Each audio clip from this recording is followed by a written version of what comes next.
I parchi del Veneto regalano esperienze uniche tra tesori naturali, storia e leggende. Questi luoghi sono un invito a scoprire la ricchezza paesaggistica e culturale che rende il nostro territorio un gioiello del nord Italia. Il parco Frassanelle, parte della storica tenuta della famiglia Papa Fava dei Carraresi, si estende su 70 ettari ai piedi dei Colli Euganei, nel comune di Rovolon, il cui nome deriva dal Rubus fructicosum, una pianta locale. Progettato nel 1860 dal conte Alberto Papafava, il parco è un capolavoro di giardino romantico ispirato ai modelli inglesi. La varietà orografica del territorio, risultato di una grande opera di bonifica, ha permesso di creare un paesaggio suggestivo con prati, colline, zone soleggiate e ombrose con differenti percentuali di umidità. Attrazioni uniche includono le grotte artificiali ottocentesche, un boschetto di bambù, l'orrido, il tempietto neoclassico e un laghetto oggi parte del prestigioso campo da golf. La villa neoclassica del 1822, insieme ad altre strutture storiche come la Gastaldia del 1601 e case coloniche oggi adibite a residenze per le vacanze, arricchisce l'esperienza del visitatore. Con la sua fusione di natura e architettura, Parco Frassanelle è un esempio straordinario di parco storico nel Veneto.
Il Parco San Giuliano, situato tra Mestre e la Laguna di Venezia, è uno dei più grandi parchi urbani d'Europa, con un'estensione complessiva di 700 ettari.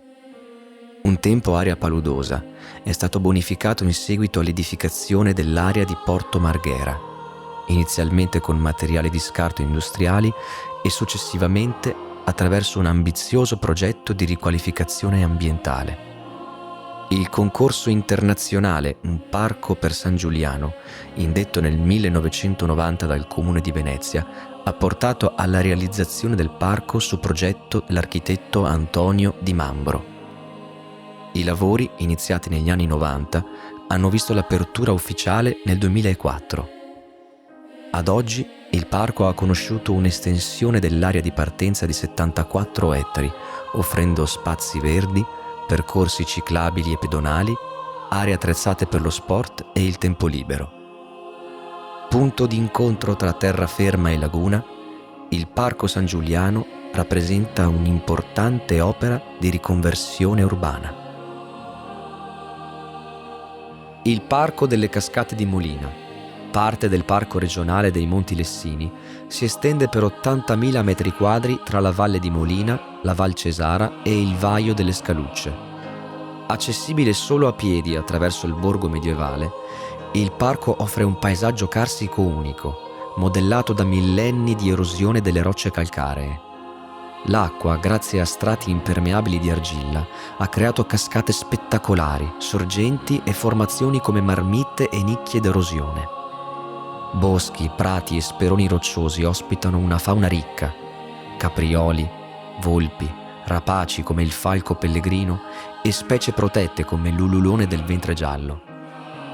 Molina, menzionata già nel 920, deve il suo nome e sviluppo ai numerosi mulini mossi dalle abbondanti acque locali. Oggi è possibile visitare 2 mulini restaurati, testimoni della tradizione medievale del borgo, che conserva ancora l'impianto originale con corti, stalle e tetti in pietra di prun.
Parco Querini è un'oasi verde nel centro storico di Vicenza, estesa per circa 120.000 metri quadrati. Originariamente destinato ad uso agricolo e di proprietà della famiglia Capra, divenne un giardino privato agli inizi dell'Ottocento. Assunse l'attuale configurazione negli anni '20 dello stesso secolo, con il lungo viale alberato, lo stagno e il tempietto neoclassico di Antonio Piovene. Passato ai Querini e poi al Comune, venne aperto al pubblico nel 1971. Il parco è caratterizzato da un boschetto e da una carpinata, tipica realizzazione di molti giardini del Settecento e dell'Ottocento. Inoltre sono state rinvenute le rovine di preesistenti serre e voliere. Vi si accede da 4 ingressi: l'ingresso Rodolfi, la recente passerella pedonale, l'ingresso Araceli e la piccola porta Papa, nominata così a seguito della messa celebrata nel parco da Papa Giovanni Paolo II nel 1991. Il parco ospita il Parco delle Scienze, con attrazioni educative per i più piccoli, ed un percorso vita per la ginnastica all'aria aperta. I Giardini Salvi di Vicenza, creati nel XVI secolo da Giacomo Valmarana come luogo di delizie, sono un angolo di verde storico nel centro cittadino. Inizialmente caratterizzati da un parterre alla veneziana, nel corso dei secoli sono stati trasformati in un giardino all'italiana e successivamente in uno all'inglese. Nel XVI secolo fu costruita la loggia palladiana e quello successivo la loggia longhena. Le 2 logge, di cui una inserita nel patrimonio UNESCO nel 94, ne fanno uno spazio in cui storia e arte trovano il loro posto.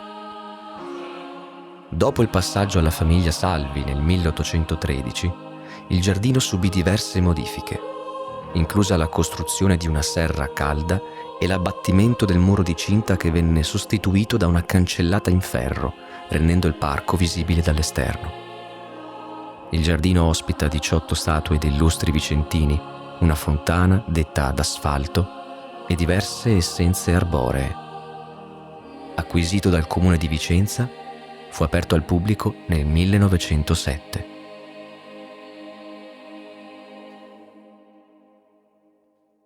Il Parco Avventura Le Fiorine si estende per 2 ettari tra boschi di roveri, castagni e querce, nella località omonima di Teolo, nel cuore dei Colli Euganei. Realizzato dall'Ente Parco Regionale dei Colli Euganei e dalla provincia di Padova, il parco valorizza l'ambiente naturale offrendo percorsi sospesi tra gli alberi, adatti a tutte le età. Oltre alla bellezza del paesaggio, il parco propone un'esperienza che coniuga divertimento e rispetto per l'ambiente, guidata da personale esperto e con attrezzature adeguate, in uno scenario che invita a scoprire la biodiversità e la ricchezza del territorio.